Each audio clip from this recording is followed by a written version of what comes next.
It's time now to go beyond the headlines. And for the next 2 hours, go where every sports fan wants to go. Behind the scenes and into the practice facilities, locker rooms, coaches' offices, and press boxes to get the info before anyone else. This is the ESPN 1320 Insiders. Oh, good morning. Hello. A happy Wednesday to you, April 23rd. Jesse Tapia in for James Ham, at least for now. James is down at Golden One Center because Kings' new GM, Scott Perry, is being introduced today. He is having a press conference today. We will carry that press conference for you today. Yes, we will. Live. Right here on 1320 AM. It's on your radio dial, YouTube and Twitch, youtube.com/ESPN 1320 and twitch.tv/ESPN 1320. You can watch the show there. Subscribe to the ESPN 13 channel. Hit that little notification bell. You'll get notified when we go live, which we do every day at about 9:55 a.m. Actually, 9:57 is our goal. Yeah. If I'm just in the interest of transparency. We're overachievers, then maybe we'll be at 9:55. Yeah, every once in a while something will happen. I think the day after the Kings lost in the play, and we went live at like 9:50. Yeah. All right, let's go. Let's go. We're fired up. We know what it is today. We're ready. So everybody watching there, everybody in the chatty house, hello, good morning, salute. We tried to say good morning to each of you individually. It just took me a while to figure out how to make the microphones work because Joe Brazil is at the home office once again, so I have to run the board. And I would have forgotten to take the board live. We were almost not even on the air. Yeah, I looked at the little big TV. Like, it says, "Hey, you're not live." You said, "Brother, figure it out." Yeah. The one thing I got when I first started in radio, and again, Scott Perry's press conference is going to begin here shortly. As soon as it starts, we will bring that to you live right here on ESPN 1320. So when I first started in radio, I was just doing running live events. So when you run a live event, running a Raider game or an NFL game or an A's game or whatever, you're just listening for an out cue and you hit the commercial. Yeah, that is basically your job. It is, you push one button for the most part. Pretty much. And I got a day of training where it was like I was sitting there while the person was working and not getting like full blown training. My next shift, they were like, "You're up, bud." Like, oh, okay. I throw you into the fire. They did. And if you've never seen a board before, it's a radio board, especially kind of newer ones. It's very intimidating. There's a lot of buttons. There's a lot of sliders. There's so much going on. Yeah, I first started with the old 1970s type board. Oh, God, with the loud buttons. Yeah. Oh, God. So there's a ton of buttons. It's very intimidating when you first start. Once you learn what the buttons do, it becomes a lot easier. But it's very intimidating. And the assistant PD at the time at the radio station I was at, he goes, "Hey, come here." I go into his office and he goes, "Hey, man," a guy with a bunch of tattoos, a curly Q mustache, great guy. And he goes, "Hey, your job today is to keep the station on air. Forget anything else. Forget the buttons. He goes, if you mess something up, just make sure the station stays on air. That's your only job."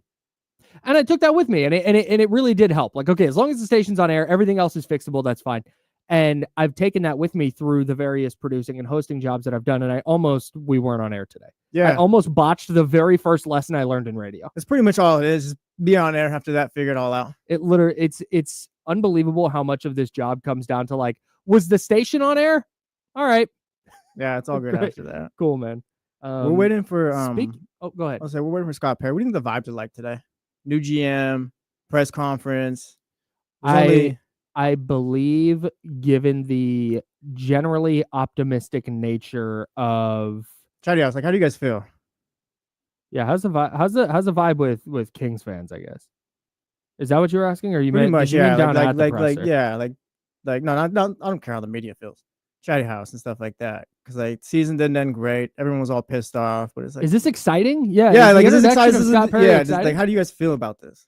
I think it's exciting because anytime. To me, can I tell you where I'm at? Yeah.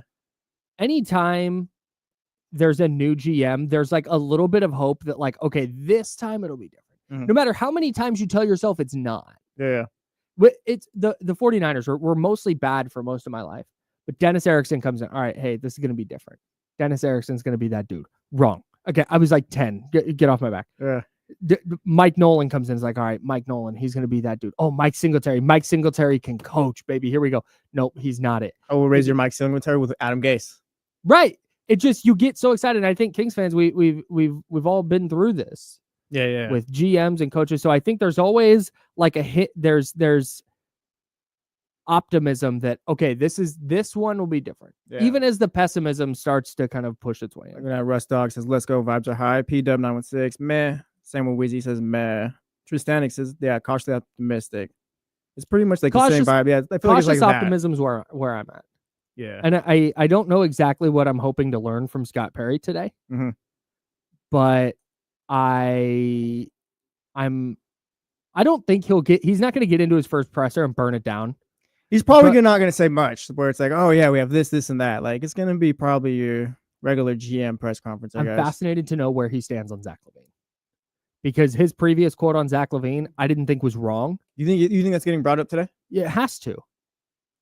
If it doesn't get brought up, and James was there and not here and doesn't ask that question, I'm curious because I'm gonna have a major problem. It has to, bro. Your new GM is on camera on a podcast recently going, yeah, Zach LaVine can score, but he's like a third option. He's not a winning player. And now your GM is on the team and he's your best player. I'm with you. I just wonder if that's gonna get asked. To ask. That would be insane if they don't ask. I'm excited. Hey, here he comes. Scott Perry, everybody. Everyone gets it. Sitting down. Good morning, everybody. I am so excited to be back here in Sacramento, California. It is a joy, a blessing for me. I'm honored that Vivek has bestowed this opportunity on me to lead this franchise moving forward, because the goal here is to build a sustainable winner. I want to thank Vivek for that. I also want to recognize my lovely wife sitting in the front, Kimberly Perry. We're going on 39 years of marriage. I'm going to try to keep it together for you here when I talk about that. But like the young people say, she's been my ride and die the whole time. We met at a basketball camp back when we were 13 years old. So our life has been about basketball. And she's been every step of the way with me on this basketball journey. And we're so excited to be here and be a part of this community. And we want to make Sacramento Kings Nation very proud. So with that being said, I'm here, ready to get to work. I'm going to open it up to questions from you guys. Hey, Scott. James Ham, ESPN 1320. I remember you, James. Exactly. Nice to see you. Exactly. Nice to see you. Good to see you, too. Like, I think you've got a lot of orders of business here that you've got to take care of, but the first one is going to be the coaching situation. Mm-hmm. Do you have any idea what you're going to do with the coaching situation, whether it's Doug or you're going to open up to a full-fledged coaching search? Mm-hmm. Well, you're looking at a guy who's a veteran of so many coaching searches, I can't even count them right now. But what I can tell you is I've spent time with Doug Christie already. I first met Doug Christie when he was a player at Toronto. So I admired him as a player, his career. I've watched him this year from afar in terms of his ability to have a presence on the court. I think he's made a connection with players. We've had a few conversations up to this point. He was one of the first people I met with yesterday when I got into town. So I've only been here a little longer than 24 hours. With that said, my phone has incessantly rang for interest in this job. So I'm going to have a few more conversations in and around about this job. And hopefully I can come to some sort of resolution within the next week or so in terms of having a decision or announcement to inform everybody of. Just want to know. I get your name, sir. Sorry, yeah, Tony O'Ray Harvey. Please call me Tony. Call NBC you Tony. Sports News, yes. Tony. Tony. Tony. Okay. You got it, Scott. Right on. So you're not naming Doug as your head coach right now. That's what you're basically saying. You want to open up your option. Okay. Mm-hmm. My next question was the departure of Monty McNair was, so urgent after the game last week. I just want to know when the discussions between you and the brass, Vivek, whatever, to take up this position, because everything just happened so fast. Well, here's what I can tell you. 8 years ago, I had a 3-month interview here with the Sacramento Kings. And from that point forward, that 3 months allowed me and Vivek to establish a relationship that was built on respect and understanding. We learned each other's work styles, values, all the things that are important. And we maintained a relationship when I left for the New York Knicks. And we kept in contact throughout. So once the decision was made by the Kings organization to move forward and make a change with that position, things can come together quickly then, because both sides know one another. You know what you're getting. They know what they're getting with me. They're getting a proven leader, someone who's done this job before at a high level. And then I also understand and know the environment of the Sacramento Kings. And we have a shared vision. And again, that shared vision and mandate is to build a platform that's going to offer sustainable success in winning for this organization that this community richly deserves. Hey, Scott. Brendan Nunez, Sactown Sports. Okay. Nice to meet you. Mm-hmm. Obviously, a lot of talent on this roster, but what do you make of how they fit as a cohesive group? And do you have an idea yet of an ideal identity that you would have for this team? Great question.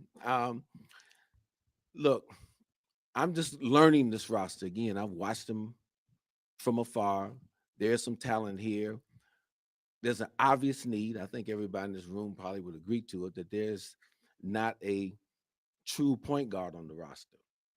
Also, as I assess it from afar, I think we need to add more length and athleticism to this group to enhance some of the talent that's here. So that's from that standpoint, that's kind of what I'm looking at doing right now. And the second part of your question was the identity. Any successful pro sports organization, or any company for that matter, has to have an identity. And that's one thing that I don't see here yet, but that's what I'm all about, is establishing an identity. What does it mean to be a Sacramento Kings player? To play here, we're going to require toughness. We want a defensive orientation. We got to play extremely hard, and we got to play together on the offensive end. Share the game is what I like to say. We got to be professional. We got to be disciplined, and we got to have accountability. And so if you fit that profile, you'll see guys wearing that Kings jersey. If not, then we'll figure out how to get guys in here that do. And a line that you may hear me say, and you may have heard this before, I am looking for volunteers to that, not hostages. Hi, Scott. Tristy Rodriguez, NBC Sports, California, over here. Okay. Welcome back to Sacramento. One of the biggest issues that this roster's had is, I think you just mentioned it, the length, the athleticism. Keegan Murray was just here a few days ago talking about how he doesn't really like to guard the five on a nightly basis. How do you, I guess, just plan to address that to help Keegan out a little bit? Look, first of all, the one thing I want all the players here to do, I want to buy each player a mirror, because at first we're going to look at ourselves. And that starts with me each and every day. And so there's going to be an accountability first and foremost, that am I doing everything as an individual to make this team successful? And then whoever we have in here to coach, it's going to be their job, and I'm going to be behind the scenes helping to make sure that we maximize what they can do on the court. So Keegan is still a young player. I'm very confident in what he can be. I've spoken to him like I've spoken to all the players already, because that was one of the most important things for me to do that. And I think he'll be just fine, but he knows he's got to come in here and work, earn everything he gets. And the teams that I've been a part of, and I spent a long time with the Detroit Pistons, as you well know, and that team was built on accountability, was built on toughness, was built on defense, and was built on a team-first attitude. So when players come in this building, And when staff come in this building, starting with me, when I get out of my car and they get out of their cars, we're leaving our personal agendas and egos inside those cars. When you come inside, it's about the collective. You're listening to Scott Perry's introductory press conference as the GM of the Sacramento Kings here on ESPN 1320 Sacramento Sports Leader. Welcome back. Thank you so much. This season has been a roller coaster season for the organization. A lot has happened with coaching, players, et cetera, et cetera. I think the sentiment out of player exit interviews was the sense of wanting consistency within the organization. What consistency can you bring to the organization, and what is your message to the players that have said that and the fan base that's looking forward as well? Absolutely. Look, again, to be successful, you have to have that consistency and stability. If people that know me and know me well and know my experiences know that I'm all about stability. Even in the short time that I was here in Sacramento 8 years ago, it was almost 8 years ago to the day, ironically.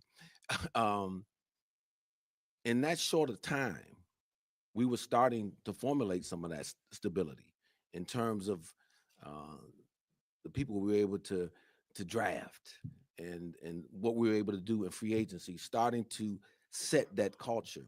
So I'm extremely confident in not only my abilities, but the people that we're going to have around us helping that. We all are going to be rowing the same direction in the boat. We can't have silos. We can't have individual agendas. Like I said, it's all about the collective, and it's about being the Kings.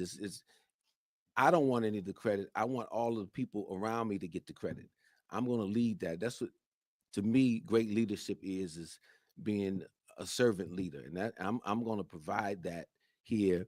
And you guys will find this in me. I'm going to be heavily engaged in a lot of things around here to help make this organization, this team, one that can be proud, everybody can be proud of, and not only here, but Kings fans globally. Because when we come to work every day, I want people coming in to work with a positive, winning mindset every single day. That's what it's all about.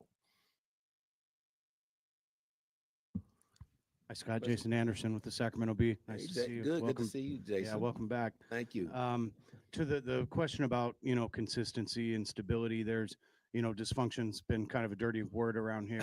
And I just wonder, with your history of relationships and your connections around the league, like, how do you begin to overcome that? And what is the way forward in terms of creating a unified vision and direction? Great question. Look, I've been around, as you mentioned, this league a long time.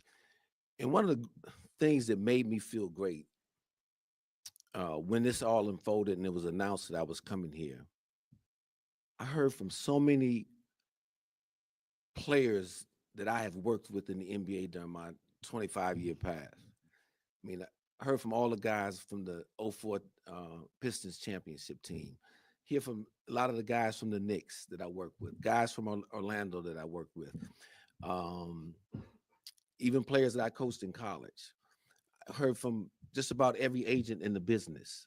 So glad to have you back involved in being here, because we got tired of seeing you on television on ESPN. You fit better on this side. But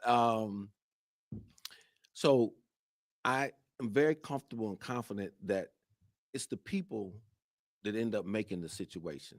And I'm going to lead that charge to make sure that we have the necessary credibility that we can be at the table to attract good talent here to the Sacramento Kings organization.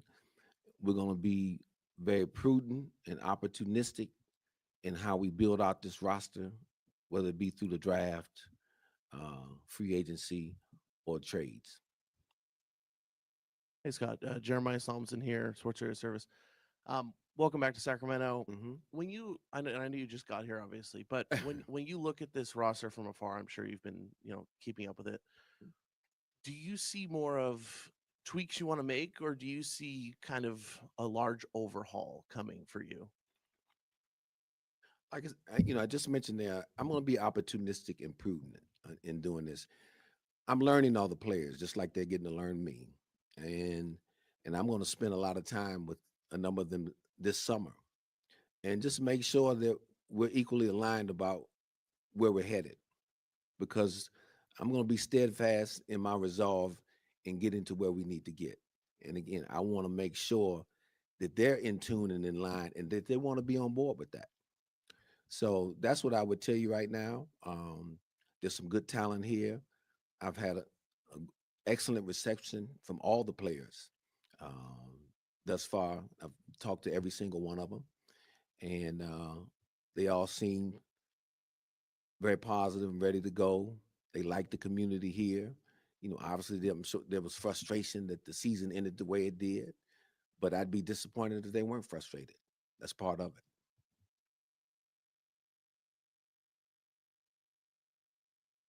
Hey, Scott, Deuce Mason. Hey, Deuce. Hey, How you good to see doing? you. Good to see you. What motivated you to take this job? Why this challenge at this time of your career? That's been my life. I've loved taking on challenges, and if you followed my career, a lot of the organizations that I worked with when we first came in, they were struggling or non-playoff teams, whatever you want to call them. But then by the time we left, the organizations were better. I enjoyed that. I enjoy challenges.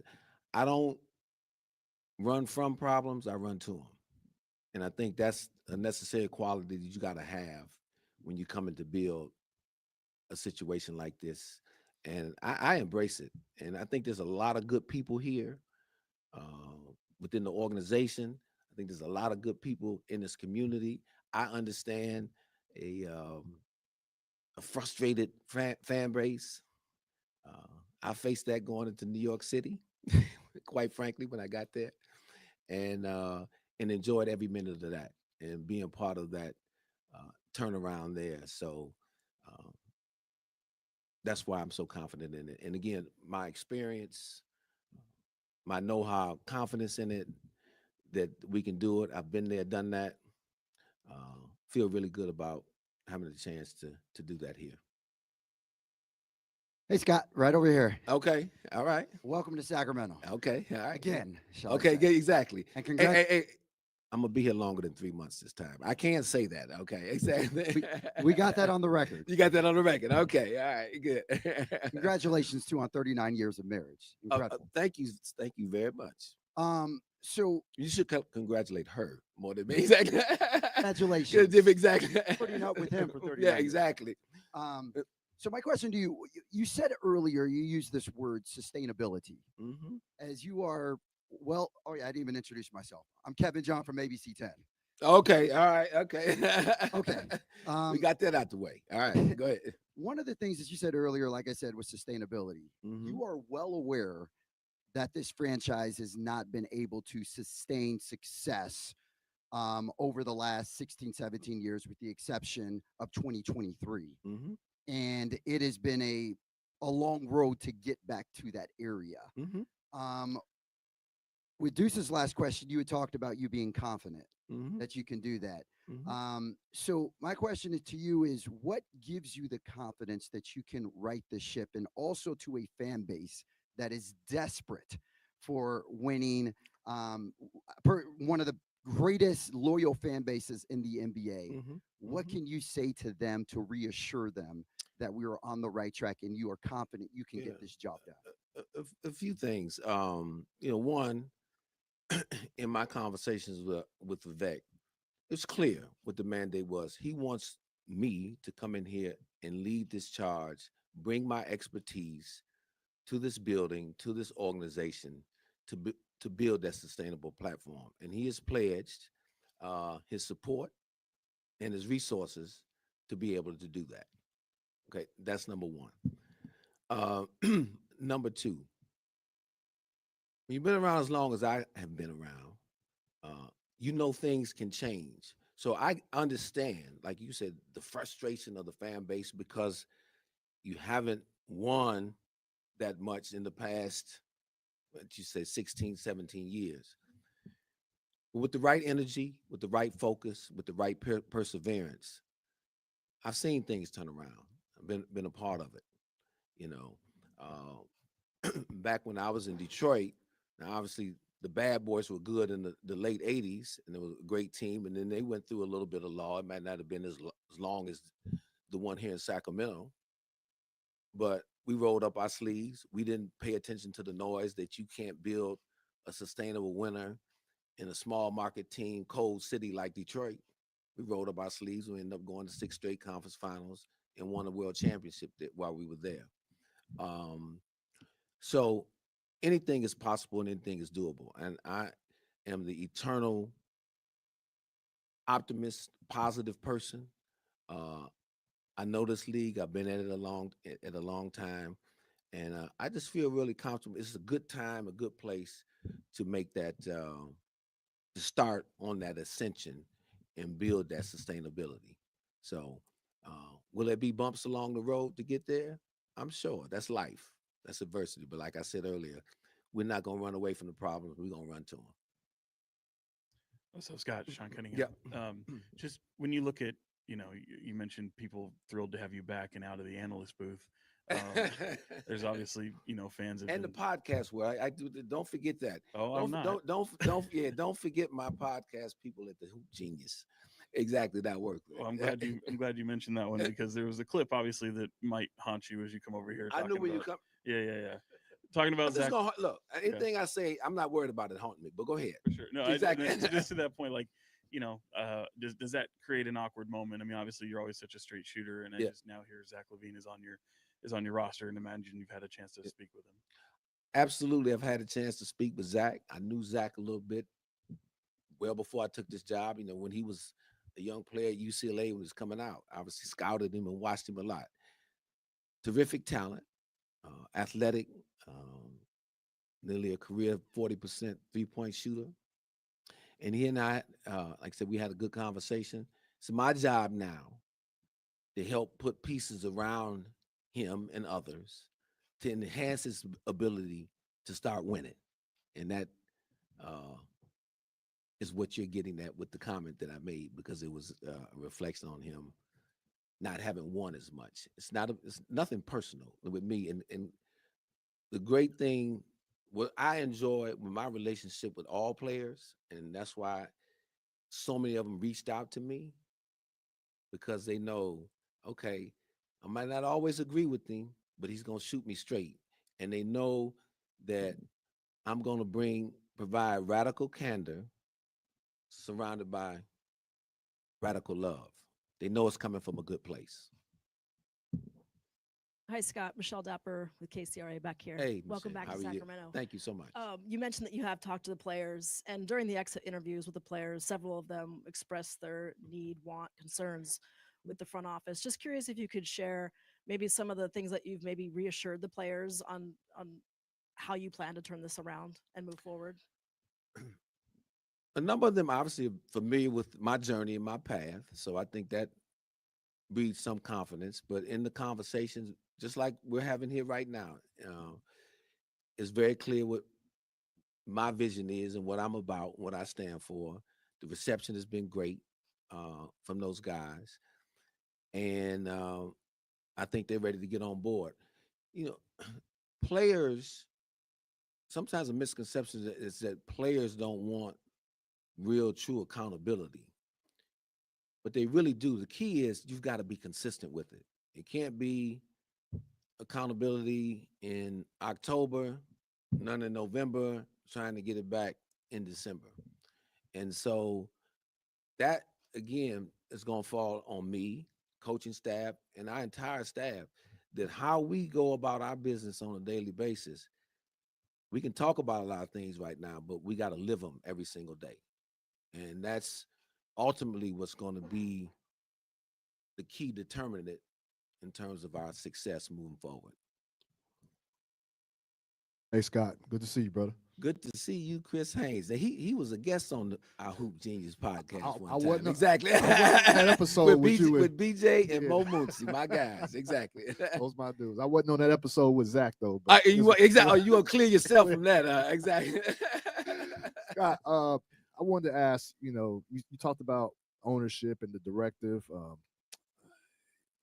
I want to ask, what is there a number one focus that ownership wanted you to kind of come and clean up and fix up? Right? Is there one thing in particular? And number two, want to ask about your front office staff. Do you have a timeline on when you plan to finalize that?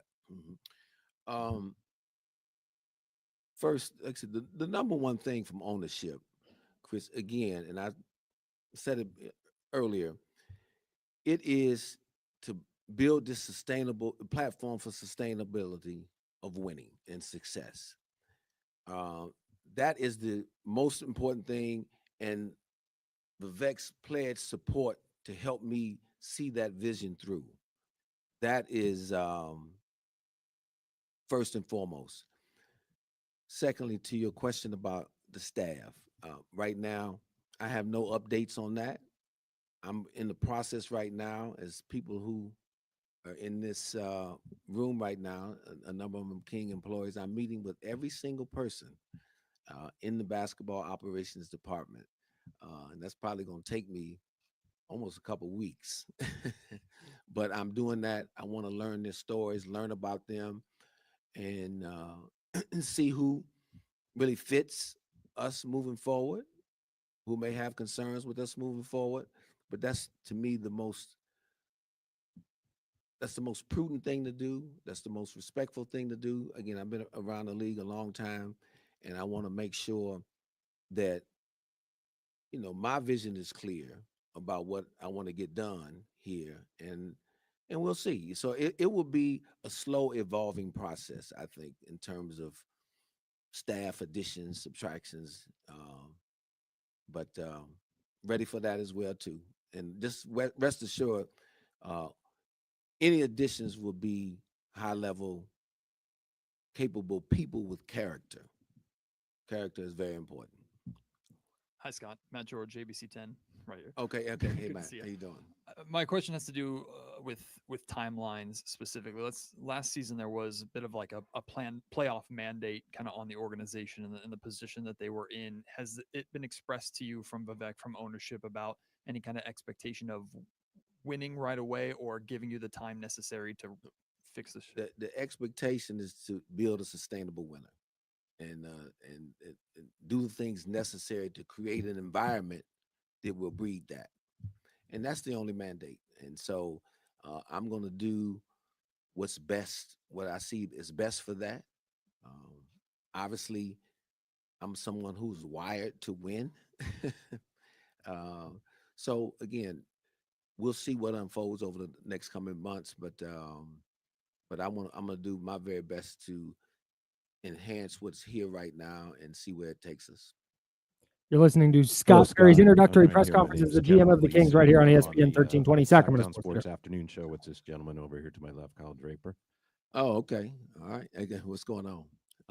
When you have so many decisions to make, coaching decision, many roster decisions, you talked about identity. When you have so many decisions to make and each one affects the other decisions, how do you know where to start? And when it comes to making those decisions, do you expect to have full autonomy going forward? I asked my wife. No, seriously. Look, again, as a veteran of this thing, I have my North Star vision, if you will. And so I come in with that in mind. So I start putting things together with that, ultimate goal in line. So, and like anything else, when you have detailed plans, every now and then there's a hiccup, a change. Somebody may come into you and say that they don't want to be here any longer, whatever the case may be. But I'm always conscious of, and it's a great question, of one decision leading to maybe a multitude of other decisions. So when I do make one, I always try to think about what consequences they may present. Hi, Scott. Mark Dembski, KPK, Sacramento's News Radio. In regards to the head coaching position, is there a timeline? Also, do you plan on meeting with maybe other candidates face to face? And what exactly are you looking for in the head coaching position? Well, I'm answer the back part first. What I'm looking for in the coaching position is someone to carry through a number of things I've talked about here. Someone who is going to be committed to having a tough-minded, defensive-oriented, team that shares the basketball, a team that's disciplined, professional, accountable. So we've got to be aligned there. The coaches got to be aligned with that goal. And so, again, I'm going to take a few days here. I've got a lot of calls to answer. And then I'll figure it out from there. Again, you're looking at someone who probably has met the majority of guys who would be interested in this job. if you know, so in terms of, so I have a lot of institutional knowledge when it comes to what's out there in the coaching market. So again, I will inform you guys as soon as I come to that final decision, whether I'm, hopefully it'll be in a week or so. Hi, Scott. Michelle again, over here in the back. Just curious. Oh, okay. Right here. All right. With all this, just how closely are you going to be working with Vivek with all of these decisions? Has he given you full control to say, I'm going to hire the coach, I'm going to add these players to the roster, or do you plan to work with him? Look, obviously Vivek owns the team, and I've worked with Vivek before, and I enjoy a very healthy and positive relationship with him. But make no mistake, he has empowered me to lead this team and make critical decisions.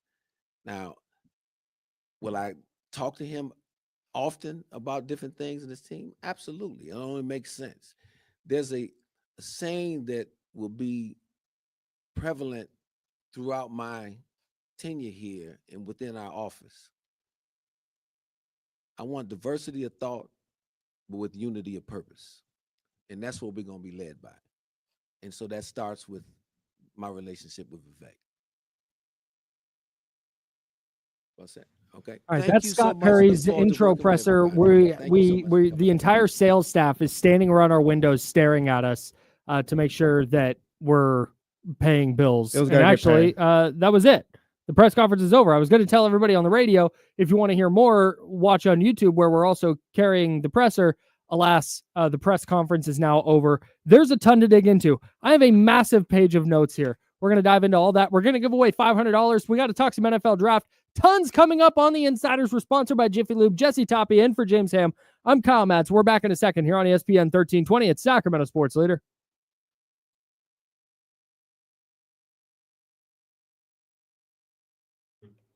Clear. All right. That was a long press conference, but it was entertaining. That was a lot. Yeah, I've got thoughts. I want to shout out real quick, just while we're here. I want to shout out KCRA3's Michelle Dapper for that last question. Yeah. Because when I believe it was Kevin Gleason asked about if he had full autonomy, because there's a two-part question. When he asked about full autonomy, he just kind of like sidestepped it. And then Michelle Dapper stepped in and like re-emphasized that portion of it. So that's really good. I want to talk about that. We got coaching stuff. Lots to get into. Okay.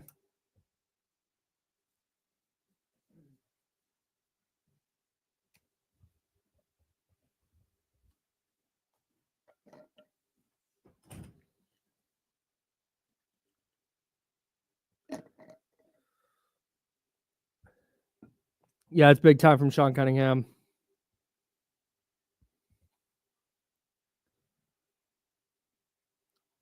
I get why he couldn't be more direct with it, but I kind of wish he had been.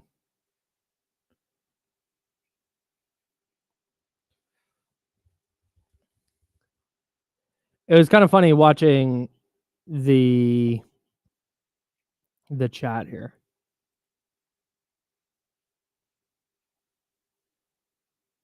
Yeah, I mean, there's no reason to not be optimistic at this point. Like, unless you're just going to be one of those people who's like, until they do something right, I'm not going to believe in them. Okay, that's fine.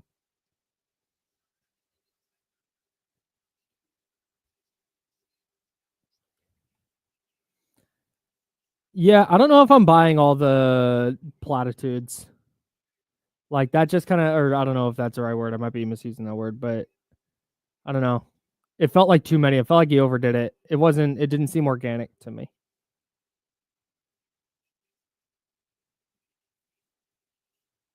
This is a bar. This is a good line.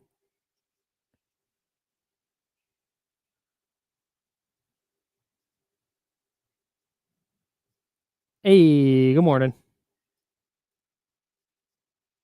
Oh.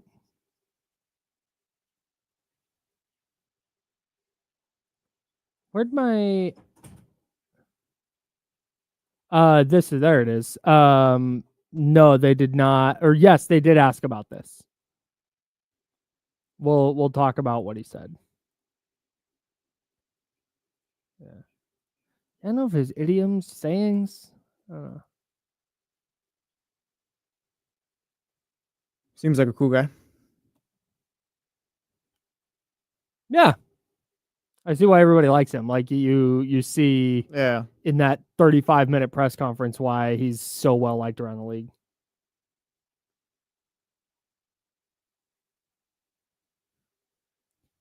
Yeah.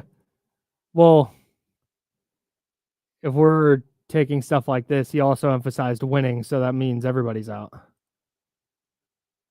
Is Platitudes right? Platitudes might be right. All right, yeah, Platitudes is right. Shout out.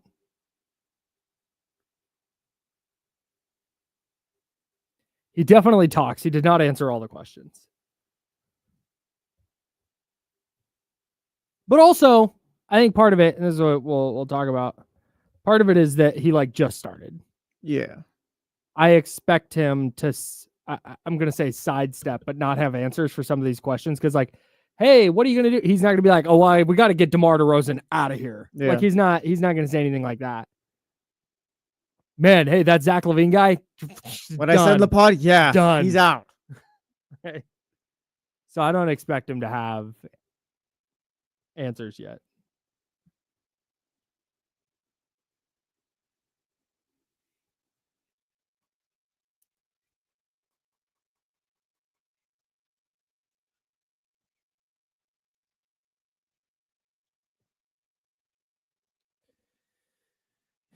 Yeah, I think this might be kind of his superpower, especially with Vivek, where like if Vivek is kind of iffy on something and maybe doesn't want Scott to do it, maybe Perry can talk him into it.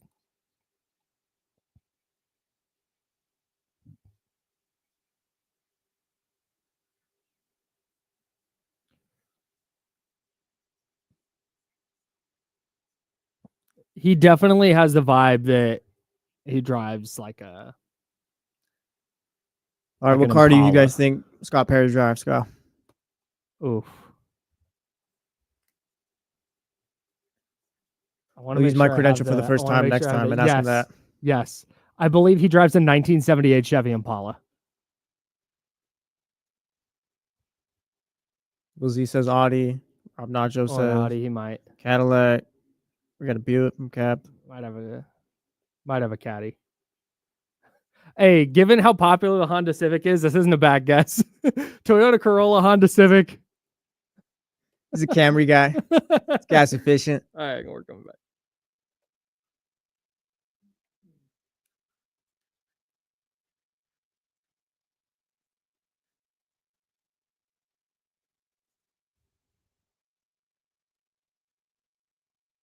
Now, back to the Insiders, brought to you by Jiffy Lube on ESPN 1320. And no James Ham today. Jesse Toppy in. James was down at Scott Perry's press conference, his introductory press conference as the GM of the Sacramento Kings. Tons to get into. And I want to say this up top. I think part of there were a lot of questions in there that he didn't answer. Mhm. And he, at knee-jerk reaction just on the surface, is sidestepping some of these questions. But I don't think he's sidestepping it because he doesn't. He does. I think he's not answering questions because there's answer. Like, he genuinely doesn't know the answer to some of these things yet. Yeah, he just got here. Where he just got here, he's getting asked like, "Hey, who's the coach going to be?" Which, and again, none of these are the wrong question, or the right questions. But I don't blame him for being like, "Don't know yet. Got some people I got to talk to. Hopefully, we'll have an answer in the next week." Yeah, like that's just gonna happen though. I mean, doesn't mean anything, but I think he won the press conference. He definitely did. Yeah. If you're grading the Scott Perry, what grade do you give the presser? 916-909-1320, 916-909-1320. Grading Scott Perry's intro presser. A big NFL draft guy. We've been grading stuff for weeks. We'll be grading stuff all the rest of this week. Yeah, Kyle just can't stop grading stuff right I now. need to grade He's stuff. addicted. I need to grade Yeah. something. You B- right now. Figure it out. Damn, okay. Hey, a B- back then. Hey, Ma, I got a B-. No, I'm joking. Yeah, dude, he did, I think, everything right today. Mhm. Again, I saw some people talking about cautious optimism. I saw some people saying none of this means anything. I need to see him work this offseason. I totally agree. We'll cross that bridge when we get to it. But the information we have right now, TCSC on the line, hang in there. Based on the information we have right now on April 23rd, he gets an A for today. Yeah, it was fine. It was fine. He said length and athleticism. That was a hit. That was it. That's all. Honestly, that was all I needed. Yeah. Said the team needs a true point guard. I agree as well. Another hit. Like, yeah, he said the things he did say, like actually talked about. Like, he said the right things. Yeah, and I think what you want to do as a GM, because going in, we said, hey, what's the vibe here? And I'm seeing A, I see a B+ for grades for Scott Perry today, but we asked what the vibe, and it seems like it's kind of meh right now. Like, like, yeah, I don't really know. And your job as the GM in that first press conference is to, hey, provide optimism. At least give the air that you know what you're doing. Give people reason to believe that you're going to do the right things. And he said, I have a vision. I need to take steps to secure that vision. I have an identity I think the team needs to have. I don't know which players on this team are going to be said. You need to be a volunteer to this vision, not a hostage. Yeah. I liked that line. And he said he's going to meet with players throughout the summer and see who's going to be a volunteer and who would be a hostage in that. And if you're not going to be a volunteer, then they're going to figure something else out. He said all of the right things in that respect. And so the stuff that he sidestepped or didn't have an answer for, I don't mind, because I genuinely don't think like, hey, what's your first move? Like, don't know. I got to figure that out. Yeah, when are you going to trade DeMar DeRozan? Right. You can't just ask him that. So Yeah. I thought for the most part, he did a really nice job today. The buzzword for him, I feel like, was sustainable winner. To me, my brain goes to a rebuild. Like, I don't see what you have here now. Like, I don't see how that's a sustainable winner. Maybe you can get into a plan or anything like that. Maybe make a couple moves, But that's not sustainable. winning. Yeah, that's what I mean. The way they're talking about winning. Yeah, then you might have to break this up a little bit, not completely tear down a tank, but more so like build your assets and kind of do it the right way again. I want to put a pin in that because I think that's the right direction to go with what is his job now. But I want to get out to the Elk Grove Kia Talk line. TC is on the Elk Grove Kia Talk line. What's going on, TC? Hey, what's up, Kyle? Jesse, what's up, man? What's up, TC? Man. Hey, y'all got me? Yes, sir. Barely. Clear? All right, look, so check it out. Hey, first of all, before we get started, hey, Kyle, that whole little situation yesterday, bro, it's all good, bro. It's good. I feel some type of way about Purdy and Kyle, and I stand on that. That's you okay. Said what you said, bro.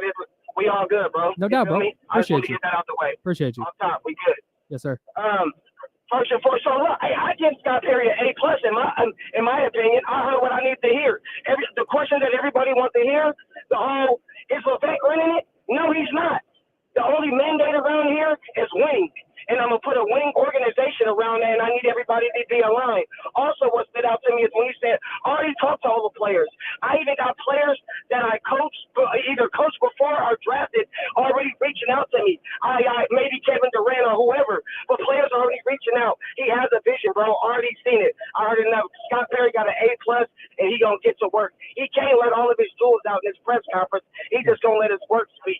I'm excited. Awesome. Thanks, TC. I think that's kind of the general consensus. It's a flag. Oh, what'd he say? I think he said you can't let all those jewels out at the press conference. I thought he said dudes. Oh, I thought he said jewels. What did you say, TC? What did you say? Hey, you know what? Inconclusive flag Yeah. stands. Yeah, man. I think I agree with TC for the most part there. The question I have real quick, we can say I thought he said jewels. You think he said dudes, and then JD said he thinks he said tools. So who knows? But tools is also a flag. You Yeah. also can't drop that. No, but man, I like again the work will have to speak for itself. Yeah. This press conference is not going to matter if they're 40 and 42 again next year. Yeah. Good. Vivek is the new boogeyman word too with the Sacramento Kings. 1000%. Whether right or wrong, or whether he's like so involved or not, Vivek is the new boogeyman word. I feel like. Yeah, so Kevin Gleason, formerly of the Rise Guys here on ESPN 1320, asked a question about does he have autonomy? And Scott Perry didn't really address that part of the question because he talked about his vision for the team and this and that. And then Michelle Dapper from KCRA jumped in and said, "Okay, well, are you able to make these decisions? Yeah. Is Vivek going to be involved in your decision making?" And he said, "Obviously, Vivek owns the team, but we have a good relationship and we'll talk a lot. But these are my decisions to make." Yeah, and I guess my next question too is like, there's clearly a lack of distrust with the fans and Vivek and like the media now. I feel like it's the questions they were asking in the press conference and all that. How long do you think it's going to take for Scott Perry to shake that and say, yeah, Scott Perry is making his moves now? Because like Vivek, I feel like that's going to be like a little side story where it's like, how much is Vivek involved and yada, yada, yada. Because now it was a topic, of course, at this press conference. I think to me, it's less about is Vivek involved and more, did he hire the right guy? Yeah. Because I agree with Kenny on this. A lot of what the Kings were doing was Monty McNair up until probably the Zach LaVine thing. I think the Zach LaVine thing was De'Aaron Fox going to the organization and saying, I want out of here. And the organization deciding, okay, it's best if we do this now. And Vivek going, no, we're doing this now. And I want Zach LaVine. Forget rebuilding because you're not going to be here. I want to make it to the playoffs this year. Go get Zach LaVine. Yeah. That's where I think. So I don't think Vivek is going to be involved off the rip. No, yeah, I don't think he is either. But I'm wondering where he's out of sight, out of mind, I guess. If they win, I got you. That's it. Yeah, that makes sense. Because even if it's not him making the moves, even if he goes to I don't know, Cancun for the next 3 years, running routes on the beach. He's running routes on the beach. He's vibing in Cancun, and it's Scott Perry up here doing everything, and he's just messing up, and the Kings aren't winning in the rebuild. They're either rebuilding or they're not, or they're stuck, and they're just a 35 to 40 win team for the next 3 years. If Vivek had nothing to do with it, it's still going to be like, bro, you hired the wrong guy.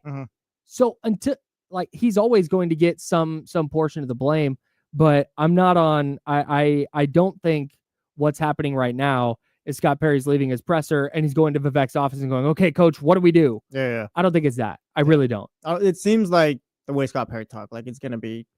I mean, he said things like shared vision. Like it seems like he's gonna be able to run it himself. Now the small red flag that went up for me just on the Vivek front was when he got asked, when did you kind of start having these discussions with the Kings? Because the timeline was very strange. And he was like, well, I had a 3-month interview 8 years ago, and I've been in contact with Vivek since. Damian was right. They called the one guy they know, Vivek and Vlade. The one guy that they just had on speed dial who and he wasn't fired by the Knicks. His contract dissolved with the Knicks after the 22-23 season. And so he did his Hoop Genius podcast, I guess, which you plugged a bunch of times. But so like and subscribe, please. Also, the James Sam and Kyle Madsen show available wherever you get your podcast. Yeah, like and subscribe to that as well. While you're subscribed to Hoop Genius. No, but it was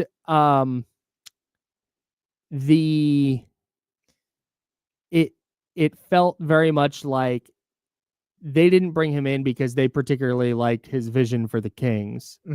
They brought him in because I'm sure they love his vibe and wanted him around again. That makes sense. They trust him as a basketball mind. Yeah. With his connections around the league. Like, okay, cool. That's the reason they brought him in. but there was not any kind of like interview process here. I No. think they knew the minute Monty was done, they knew Scott Perry was their target. Is that sort of? I don't think that's bad necessarily. Yeah, it's not necessarily bad, but can you turn that into a good thing in a sense? With all the dysfunction here, you kind of just bring in the one guy where it's like, all right, like everyone, like they trust him, so maybe they just kind of give Maybe. him the ball and like he can run with it finally. Maybe like that might be it. Because it seems like Scott Perry, like from obviously outside looking in, he seems pretty respected. James has talked about him or whatever. Yeah. Like, everyone seems to And I like think him. And that's all that. right. Yeah, like it seems like the league seems to like him and all that. So maybe you finally just got a basketball guy that they trust finally. And I hope so. I get the whole thing too, where it's just like you just hired the guy you're comfortable with, but Mhm. maybe this time like that's just what they need to. Sure. Somebody that they trust to make the Mhm. right move so they can get out of the way. Like And we'll talk Vivek about- trusts him, so maybe he's like, all right, Scott's here, do Yep. your thing. I want to talk about that specifically. Mhm. What does this look like? You said they may not be able to tear it all the way down. So how do they build it up? We'll dive into that. He got asked about his Zach LaVine comments. Shout out Sean Cunningham. We'll talk about that, and we might sprinkle in some NFL draft today with our draft show tomorrow. at Potentially, Cash who Break. knows? You guys stick around to see. find Yeah, out. Tap in to find out. We'll also in the next hour give away your chance to win $500. We'll have a keyword for you. We had a winner yesterday. We had a winner Monday. And the winner today could be you. Listen for the keyword coming up in the next hour. That's Jesse Tapia. I'm Kyle Madsen. James Ham out on assignment today. We're the Insiders, sponsored by Jiffy Lube. It's ESPN 1320, Sacramento Sports Center. Clear.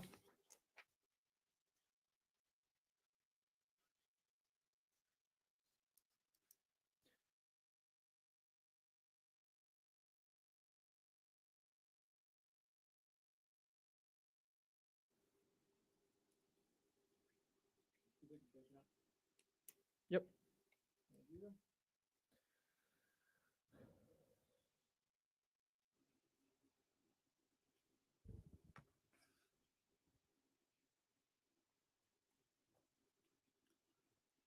Aren't the Kings not hosting the All-Star game because of a lack of 5-star hotels? That's what they say, yeah. Just don't have the facilities.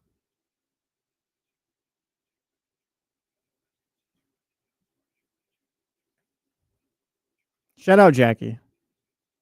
And shout out Promotions.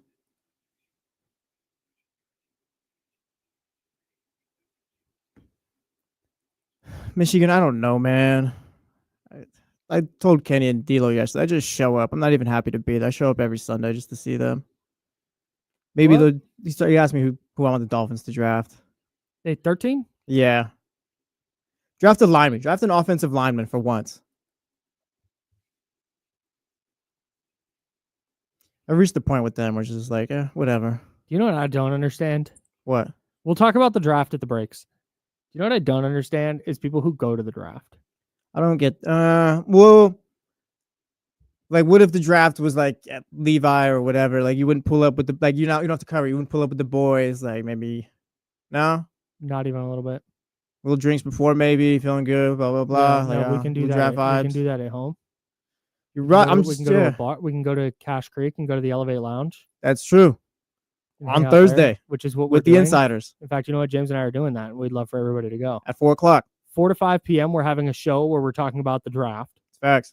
And then after that, we're going the YOLO room. By the way, if you want to come hang out, like just come vibe with us. And then at the end of that show at 5 o'clock, we're going to the Elevate Lounge and we're going to drink drinks and eat food and have a good time and watch people get drafted. Watch people's lives get changed.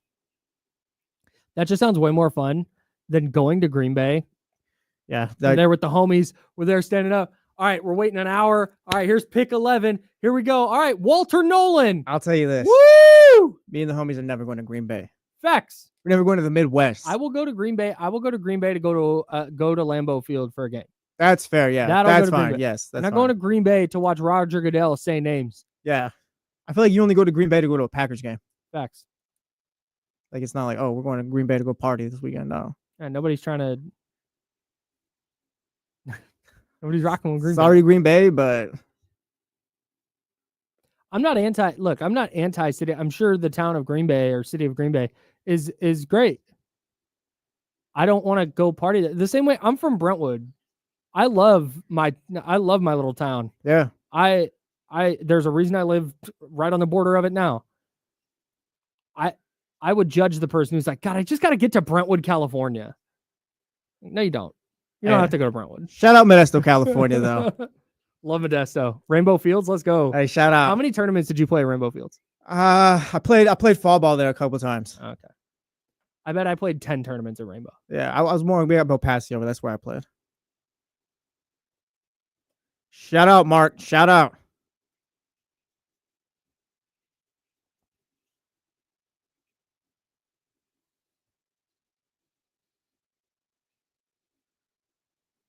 Hey, John Poles, don't do that. No, it's not like Bakersfield. Bakersfield's much worse.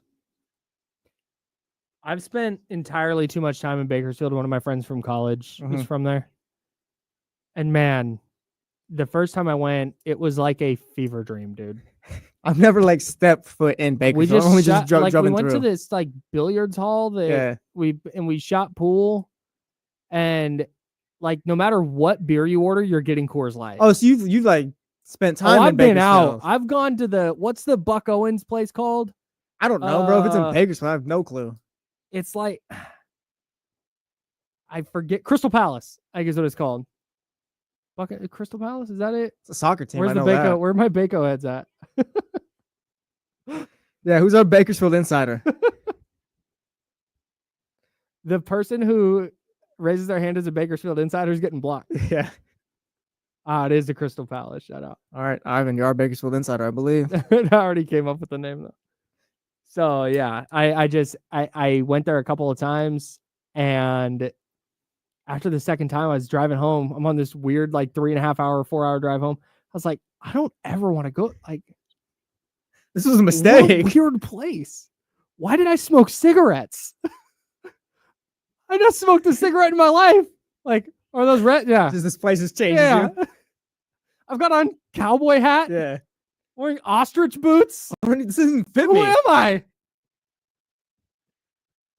Yeah, Ivan says he loves Bakersfield, so that's our insider. All right. See you, Ivan. Yeah. Go take a walk. Go take a lap.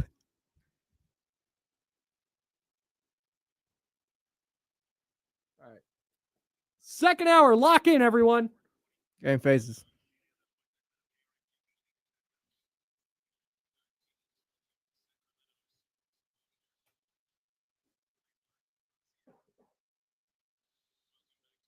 Number 2 of the ESPN 1320 Insiders. Get ready for the most up-to-date sports news and talk with the ESPN 1320 Insiders. Hour number 2. That's Jesse Tapia. I'm Kyle Madsen. We're sponsored by Jiffy Lube. We got NBA playoffs happening tonight. How do the Kings and Scott Perry, their new GM, get back to the NBA playoffs? We'll talk about that shortly. But I have been putting in multiple lineups a night on Underdog Daily Fantasy. How we been doing? Horrible. I have no feel for any of these series or any of these games. It seems easy enough. You pick higher or lower on at least 2 player stats, and you can win up to 1,000 times your money, right? It seems super easy. And if you want to sign up now, promo code Kyle M, KYLEM at the Underdog app. So I have one of 2 things I can do. I can just take a week off or 2 weeks off and try and kind of get an idea of what's happening in each series. The problem is I don't want to do that because of the extender promo that Underdog has going on right now, where you get a 40% profit boost token for game 1. Game 2, you get 50% profit boost token. For game 3, 60%. If there's a game 7, you get a 100% profit boost token. So if your lineup is going to win you $100, you play that token. Your lineup now wins you $200, right? So I can't not play. And I feel like at some point I'm gonna get a feel for these series, and I think I do. And here's the lineup I'm rocking with tonight. Let me get the app open. Stand by. You miss all the shots you don't take too, by the way. Do you want my Warriors Rockets lineup or my other lineup? Let's start with Warriors Rockets. Let's see what All you're right, comfortable with. Warriors Rockets. Gary Payton II. I'm going higher than 6.5 points. Fred VanVleet. I'm going higher than 2.5 3-pointers made. He was 2 for 13 in game 1. He's going to knock down some threes. And I think Gary Payton II is going to get a lot of those easy rolls to the basket because I think the Rockets are going to really try and get the ball out of Steph's hands. They're going to double him a lot. They like that little pick and roll with Steph and GP2. Like he's going to have higher than 6.5 points. Amen Thompson's going to be better. Like he goes higher than 13.5 points. I also think Alperen Şengün, the Warriors just don't have an answer for him. I'm going higher than 20.5. Sounds right. So that's where I'm at with the Warriors-Rockets game. My other lineup features 3 from Orlando and Boston and 1 from Miami and Cleveland. Yeah, you got a lot of magic out there. Jonathan Isaac higher than 4.5 points. He's going to play like 18 minutes. Jonathan Isaac is the ultimate. Can I get a 3? Maybe. Can I get a 3 and a bucket? That's all I need. Cole Anthony higher than 4.5 points because Cole Anthony is one of those guys that can just get hot and make 6 threes in a game. Sounds right. And then Paolo Banchero going higher than 26.5 points, partly because I think the Celtics strategy in the series is like, yeah, you get yours. Franz isn't. Nobody else is going to score 20.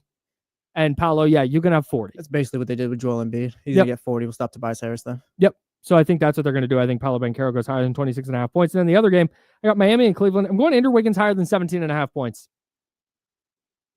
Shout out to my guy Wiggs. Yeah, why not? Wiggins is the ultimate. Maybe he'll go for 30 today. He might go for 30. He might go for 6. Yeah, who knows? It's exhilarating thanks to Underdog Daily Fantasy. I don't hate that. Like Isaac and Anthony feel like safe plays. Yeah, it's just and maybe those numbers are low because they're tricking me. Mm-hmm. But like I said, I need a 3 and a bucket from Jonathan Isaac, or a couple of buckets and an one. Okay, Cole Anthony's liable to get hot. He might be their only offensive option if Paolo Banchero's not going. Yeah. So I mean, Franz Wagner disappeared in the second half. Franz so Wagner, someone's that's a got those thumbs buckets. down for me. I'm out. You're out For now in this series. Okay. In this series, as That's part of my fair. Underdog lineup, I'm in on Franz. I'm out on him for my Underdog lineup. Download the Underdog app and sign up with promo code KYLEM, KYLEM, to unlock a special offer of up to $1,000 in bonus cash when you make your first deposit. That's promo code KYLEM, KYLEM. Must be 18 plus and present in a state where Underdog Fantasy operates. Terms apply. See assets.underdogfantasy.com/web/extend.html for details. Concerned with your play? Call 1-800-GAMBLER or visit www.ncpgambling.org. Okay, Scott Perry and the Kings. What you got? You mentioned that sustainable winner. He said building a sustainable winner multiple times. And I'm interested to see, and this is sort of loops the Vivek aspect of this back into the conversation. There are years to go here for Scott Perry. Mm. If the goal is simply, hey, just make the playoffs next year, which is not a sustainable winner, that's a short-term Band-Aid for a much bigger problem. So I'm going to operate on the assumption that there's not some edict from Vivek Ranadive. It's like, you need to make the playoffs next year. That's how it kind of felt. Like, it didn't come off as if, like, yeah, we're going to try to make the playoffs this year. We're going to try to win. Like, it was always like, well, he said we're going to win, but, like, they're going to try to build sustainable win. To me, that's, you're going to just kind of build something where it's like, this is going to last more than a few years. Right. Like, there might be a couple of moves this offseason to make them worse in the immediate, but give them a better runway to being good in 2 years. Yeah, because like I said, this current roster, whether it be Zach LaVine or whoever, like, this is going to last you maybe a year, if that. It's not it. Yeah. And I'm the thing I'm most interested to see with Scott Perry, and I think one of his biggest challenges is, okay, what do you do with DeMar DeRozan? Like, that's a Hall of Famer. You're probably not going to get a player as effective as him in terms of putting the ball in the basket. And honestly, at his age, I don't know how many teams are going to be shelling out like big time draft capital for him. I'm just interested to see what happens there. You're getting DeMar DeRozan to a contender, I think. You're going to get maybe a late first, a pick swap, something like that. I don't even know, pick swap or whatever, but you'll get like a late first. You're not going to get too much for DeMar DeRozan. Maybe you're going to have to match salary, so get maybe a couple decent role players and all that, but it's not going to be anything crazy. If you get a rotation player, a project kind of young player, and a pick, cool. But again, we can discuss the minutia of that.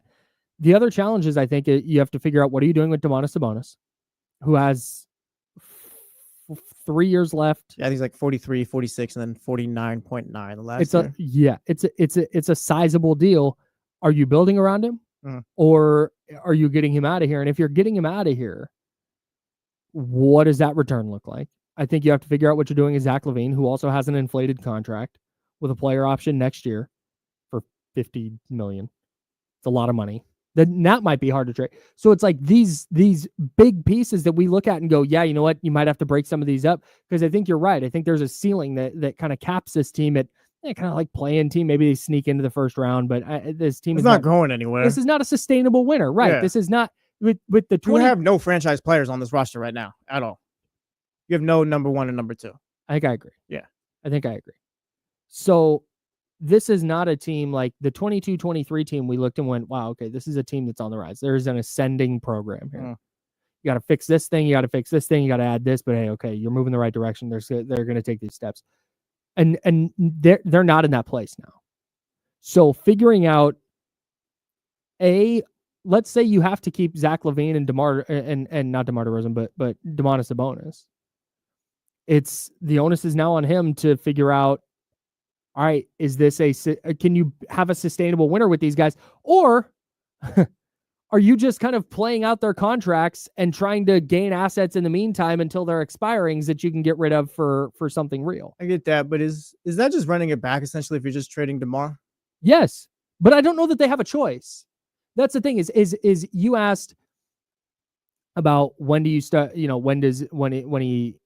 asked something about when he starts making moves. And it's like, I'm not necessarily gonna drag him if they have a quote unquote slow offseason. He mentioned needing a point guard. Okay, maybe they bring in a point guard. He mentioned needing length and athleticism. Maybe they draft somebody in the second round and they're a 6'9" defensive wing with upside as a shooter. So I don't know. I'm guessing. I don't think that if it's LaVine and Sabonis are the two guys with Keegan Murray, that's kind of the core moving forward. I'm not going to necessarily blame him for that. Yeah. I don't know that he'll have a choice. I don't think Domantas Sabonis trade value is as low as we think. Like he's got the 2 All-NBAs the last couple seasons. Like he leads the league in rebounds. He's decent, like with not decent. He's more than good with assists and all that. Yeah. Like he's a what is he this season? The question for me is less like his trade value being low. The question for me is, does he have more value on your team versus like what you'd be getting? I don't know. I guess maybe this is saying his trade value is low. I don't know that the value you're getting would be worth it because he's a good player. You don't want to just like give away a good player, right? Would 2 firsts be enough for you? Maybe depending on the team. Like Well, I have no interest in firsts that belong to Oklahoma City, for example. Okay, well, how about this? We've thrown around this Bleacher Report deal. Don't even know if whatever. Me and Kenny were talking about it the last few days. Recently. Would you do Nick Claxton, insert Nets role player, and 2 first-rounders? Depends on the role player. If it's like Noah Clowney, sure, maybe. But it's a Nick Claxton I'd have to really player. I'd really have to dive into that. Yeah. But yeah, maybe. And this is again what I think and what Scott Perry thinks are might be different. But that's the decisions. Those are the decisions that Scott Perry's going to have to make. Yeah, like Mark Robinson in the chat, real quick, says Sabonis gets you a top 10 in this draft. I don't think that. He might. I don't know. But the larger point being, if that's what Scott Perry decides, or if Domas goes, I don't want to be here anymore. Like that's where I hope that he has the runway, whether it's Domantas Sabonis or Zach LaVine or Keegan Murray or Malik Monk or DeMar DeRozan or whoever on the roster. If they decide they have to move on from that player, my hope is that the return is one that benefits the Kings long term. And is not Domas wants out. Okay, what can we get to help this Let's get year? the next Zach LaVine for him. Right. That's more what I think I'm trying to get at. Yeah. Is everything he's doing this year, whatever he decides to do, to me, has to be with 2020. It has to be with the next 3 years in mind. 2027, 28, and 29 Yeah. in mind. It can't I agree just with that. be about 1000%. Yeah, I'm not just figuring trying to it out this year. I'm not just trying to trade Domas for the sake of get him off this team. No. Like obviously you're looking for a good return, but like I said, I don't think he's got low value or anything like that. Like I think you could get a decent return for Domantas Sabonis. The other thing is we're talking about like the positive aspects of this. The other thing that really jumps out to me is he got asked about like, are you making tweaks or do you foresee an overhaul to the roster? I really appreciate that he did not give an answer. He said, don't know. I got to talk to these dudes. I got to figure out what we're working with here. I've obviously watched the roster, but I don't know any of these guys. Yeah. Because I think that's a really, really important aspect of this offseason. If he talks to Zach LaVine and goes, wow, you know what?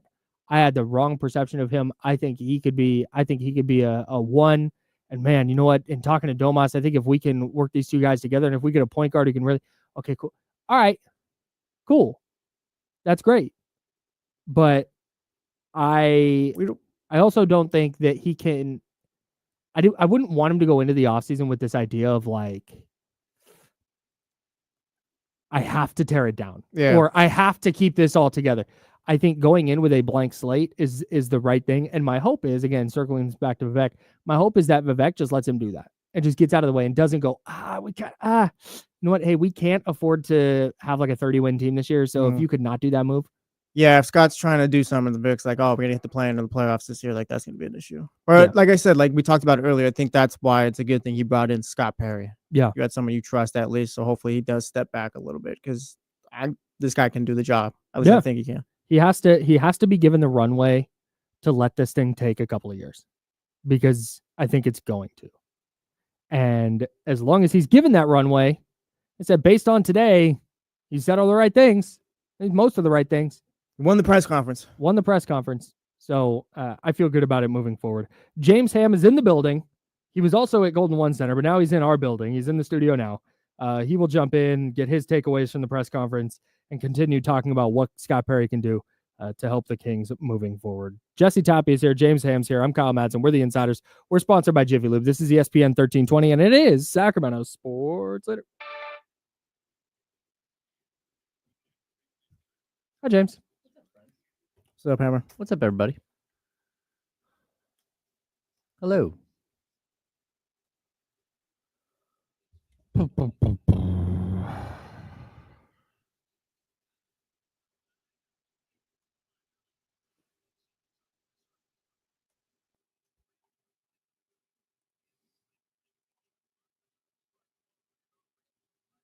Vibes at the presser, James? Yeah. Packed house. I thought that was interesting. Sounded like it. Lasted like it was. Yeah, it just kept going and going and going. Yeah. I don't know. Interesting. I like Scott. You know, he has like a calming vibe to him. Yeah. You know.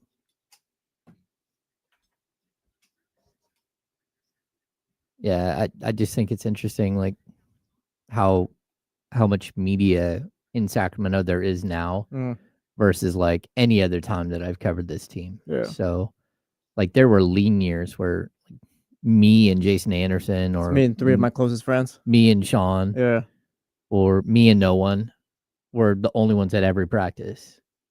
And it's just weird to have almost all of the local television stations step up where they haven't been in the past. You know, like 13, it's been like the last 6 years or so that they really started to invest in sports coverage. You know, but like most of these stations didn't. Yeah.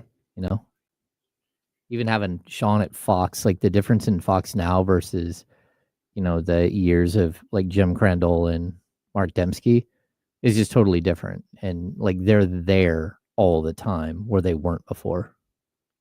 Hammer got the name drop too. Yeah. Yeah. Good dude.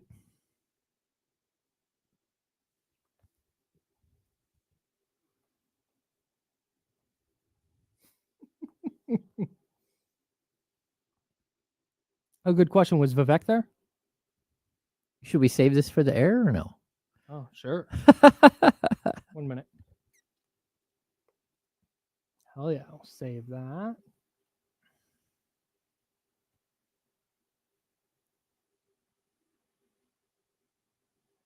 Why not, Russell?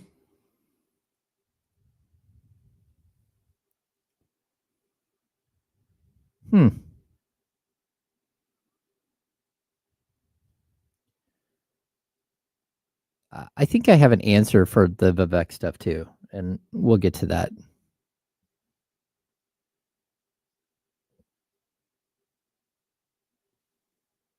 I'm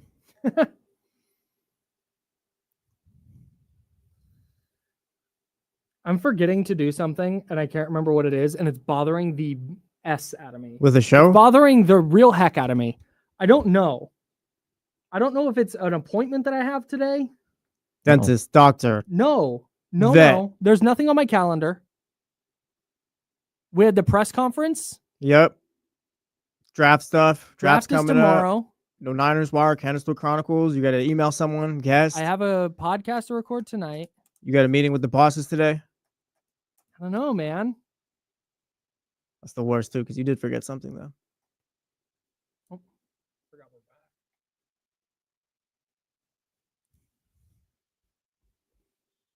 Now, back to the Insiders with James Ham and Kyle Madsen, brought to you by Jiffy Lube on ESPN 1320. What? Is it that? Was it? No. Was it how? that? Okay. It So was what? What are we forgetting? I was trying Do to. we know? I don't know. I don't know what I'm You forgetting. clicked on Soren, so I thought maybe we It didn't do the wasn't- keyword yet Is or it something. that? Maybe it's that. I Yeah. know, but the thing is, no. I actually, the reason I started going, am I forgetting something? Is because I went. We have to do the keyword here. Oh. Okay. So yeah, it's something else then. Maybe it's just the coffee and my anxiety is just super high for no reason. Well, yeah, you pulled up today with your Crocs and not your shoes as well. That's facts. I forgot my shoes. Yeah. Today. Oh, I wore my no. driving Crocs. Maybe it's that. It's just not having your shoes. It's just that kind of legitimately might be it because my Crocs aren't in sport mode right now, so they're just kind of hanging off my heels. Maybe that's what it is. Yeah, dude. So normally, and what James Ham is now here. He was at Scott Perry's presser, and we'll talk more about the press conference after we give you a chance to win $500, and after I tell my story about forgetting my shoes. So I was getting all my stuff ready this morning, and when I'm going in and out of my garage, I'll just have my Crocs on because they're easy to put on and off, and I usually just drive with them because they're very comfortable. Salute to Crocs. True. And I wouldn't wear them to the club, but I will wear them out and about. I have no problem with it. And like, who am I trying to impress? I might wear them to the club. Let's go. Come on, man. So I had them on, and I'm running around and going in and out of the house and stuff. And usually I grab my pair of shoes and I just throw them in my car. So when I get to work, I put my shoes on. I was just far enough away from home to turn around when I realized I did not grab shoes. So we're just rocking with the Crocs today. And maybe that's what it is. Maybe I'm just thrown off. Because I feel very informal right now. This could be a good thing too, where it's just like, damn, this is comfortable as hell doing the show this way. Maybe I'm just gonna rock the Crocs going forward. That might just be the move. I might just have to have show Crocs. Yeah. Well, you know that like I wear my Hey Dudes everywhere. Like that, I Yeah. wear those shoes like almost. But those every look day. like shoes. They look well, sort of. They're not. I mean, brother. I haven't worn socks. We're talking. Kyle looks like he just got done doing a shift at Kaiser. We're talking Crocs, baby. I think it's awesome. Anyways, Scott Perry's presser. Yeah. Jesse and I both said he won the presser. Your thoughts? I think, when I met Scott 8 years ago, there was just there's a calmness to him. And there's like, it's like his accent, like Southern draw, like he just kind of draws you in. Yeah. And I think that's what everyone felt today. There's just like a calming influence to him that, I just think that the Kings need. Whatever it is that, again, I think Monty and Wes had a lot of success here and a lot of failures at the end of the day. And Scott Perry will have the same. He'll have some successes. He'll have some failures. That's the way the NBA works. Like everyone, like you're not going to hit a home run at every swing. We can look at, Oklahoma City Thunder and Sam Presti, how many guys they've drafted in the first round that are no longer either in the league or in their system. Like it's like 10 because they had so many draft picks. So not everybody is perfect and not everything works out 100%. But I think what the Kings have been, what they really needed at this moment was just a real NBA adult in the room. Yeah. That can get everything in the building going the right way. And that's something that, like, if you were to ask me, can you pinpoint one issue? What is the sole problem with the Sacramento Kings? I could not. There are so many problems that I think, like, do they have some things that are going really well? Yeah. Like, I think that their training staff, their medical staff, like, they've done great work, right, to keep the players on the court. The Kings have one of the, again, for the third straight year, like one of the lowest games lost to injury in the league. But, there are so many issues that have to be addressed. And I feel like Scott is a guy who comes in with like a punch list and just starts taking care of things one by one. He's going to assess everything himself. He's going to have the right conversations. he's going to bring in 1 or 2 front office people to work with him that should be his hires. You know, if that means that Phil Jabor or Paul Johnson stay on the staff, okay, that's fine. You know, if Alvin Gentry's still here at the end of the day, they can be here, but that it's because Scott Perry thinks that they're the right people to do the job.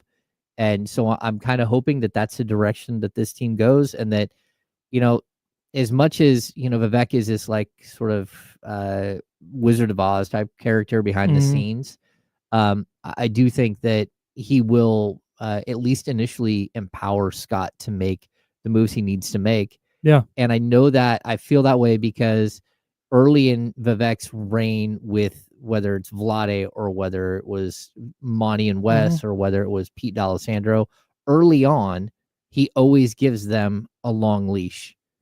It's when things get sideways that he starts to interject more and more of himself. And that's sort of what we were talking about when you got here. This, I believe that this is going to go sideways before it starts going up again. Okay. I don't think that they're going to magically turn into a 50-win team next year. And I think there's going to be some growing pains over the next couple of years before this thing really starts moving back in the right direction, and the right tweaks have been made and the right contracts have been moved, etc. Yeah. And so my hope is, maybe I'm wrong. Maybe they win 50 games next year. I don't know.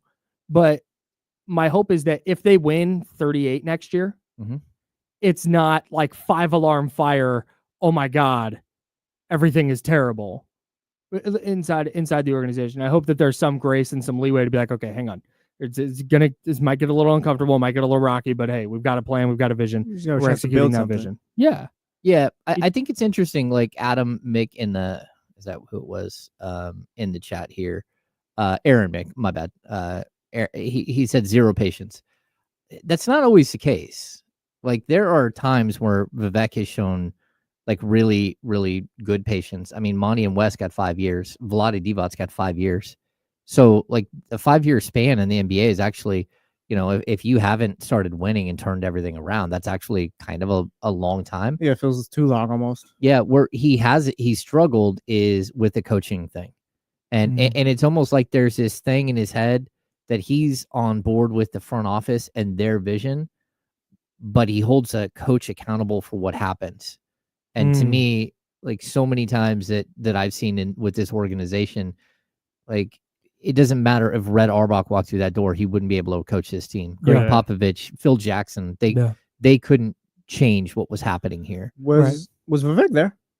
No, and also Doug wasn't there either that I saw. Maybe he was in the back of the room, but I did not see him. I did see some of his coaches. I did see the training staff. I did see, you know, Matina and you know, most of like the front office, and like even again, like the guys that are part of Monty and Wes's staff, they sat in the front row. You know, like Alvin Gentry, Phil Jabor, and Paul Johnson all sat in the front row. Getting their interviews started. Nice. Yeah. So I think like look at the end of the day, we could say, hey, Vivek's not there. What do we need to read into that? And I think what we need to read into that is that Vivek is not going to talk about this. He's going to put somebody out there and say, this is the face of the franchise. You talk to him and you're not going to talk to me. And like, there are times where Vivek wouldn't do that, where he always had a nameplate on the table and, you know, and kind of like opened it up for him to be part of the conversation. That's not who he is anymore. And it's because that's not what his people want, the people that are around him. But also I think he's learned his lesson that, you know, oftentimes he just becomes a soundbite, and that's not something that is conducive to like productive, you know, sort of like growth. What'd you think of his answer when he got asked about Zach LaVine and his comments on Zach LaVine?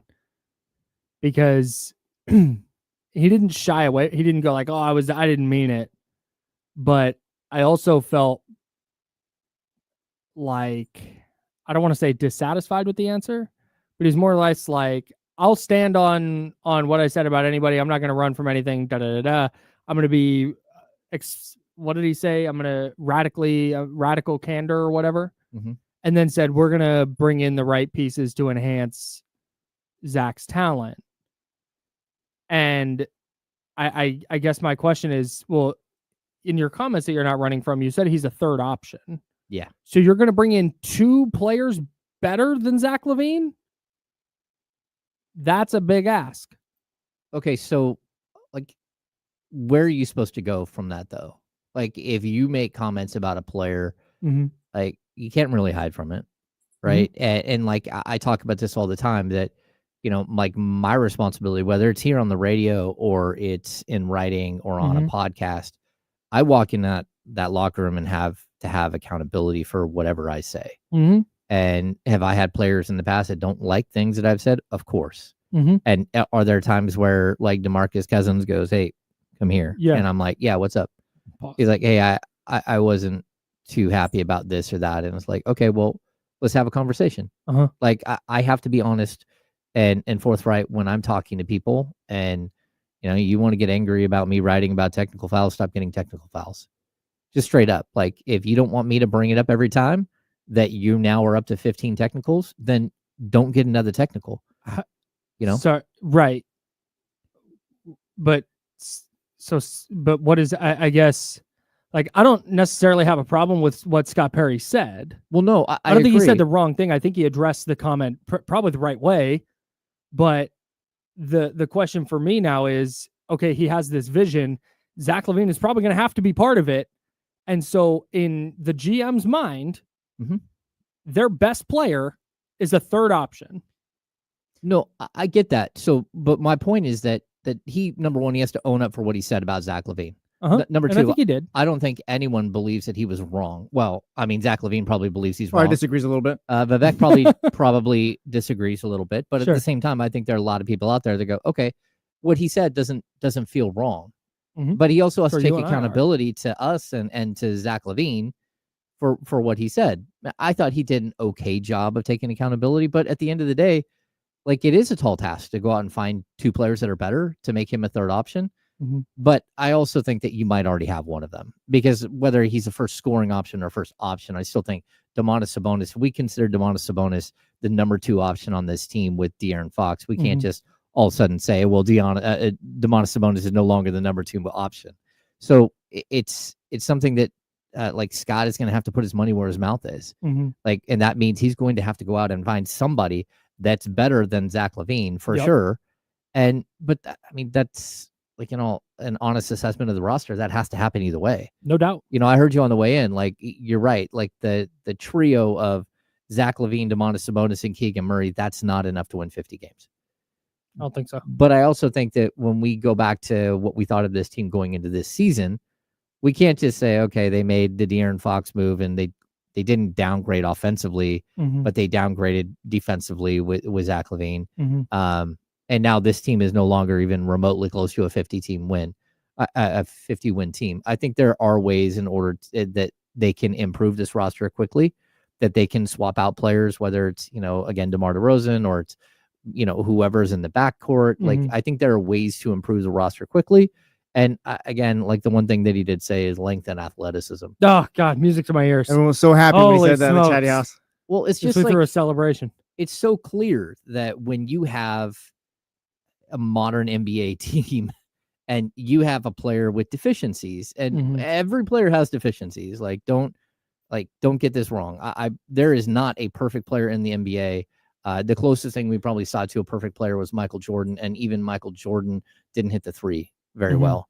So my point is, like, if you have problems, it's why you go out and they always put a Steve Kerr next to, Right. or Robert Horry, or like who, Mhm. they put guys around team players to space the floor and to make that person Mhm. to hide their deficiencies. Right. I don't think if there's a failure for Monty and West, I think it's that specifically. Yeah. You had a very distinctive type of big man in Domantas Sabonis, and you never, ever found the second and third guy to put next to him. Keegan Murray is one. You found one of them. Mhm. But there are a million guys in the NBA who are 6'7" to 6'9" and play defense and can play on the wing. And the fact that they couldn't get one of them. How many times do we watch a game and we'll text each other if we're sitting next to each other at a game, and we'll go, how do they have that? How did they find that guy? All of them. How does every team has 3 dudes where we're like, man, Kings could use that guy. Well, the Like that- NBA has like 3 of those on every team. It feels like. Well, except at on least 29 teams. Yeah, 29 teams. Excuse me. But it's Yeah. 29 teams for 5 Yeah. years. Yeah, That's that's the it. problem. You know, like there was a season where they walked into the year and the only player they had to play small forward was Bogdan Bogdanovic at 6'6". Like you're just going to get run over. Like everyone knows it. You cannot compete when everybody has this one ingredient that you don't have and you Mhm. have no way to mask it. And if anything, the players that you did bring in, whether it's again Zach LaVine, who his deficiencies are very specific on the defensive end, Mhm. or it is Domantas Sabonis, where again you're talking about a 6'10" center with short arms. Mhm. Like it's so clear and easy to see the fix, and to not address it again and again and again is just a huge problem. I don't think we talked about it earlier. How do we feel about Doug Christie's status as the head coach after this press conference? Okay, I'm glad you brought that up. Yeah. And James, I'm obviously interested to get your thoughts here.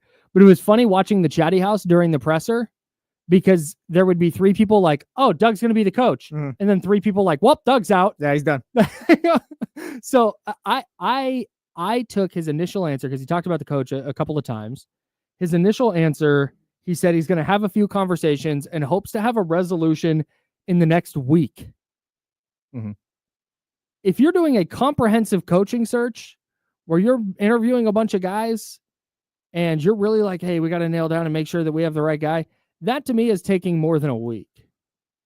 Yeah. I super got the vibe that it's like Doug Christie's job to lose. Do you think Scott Perry could have maybe been talking to someone before he took this job? Be like, hey, I might get this Kings job.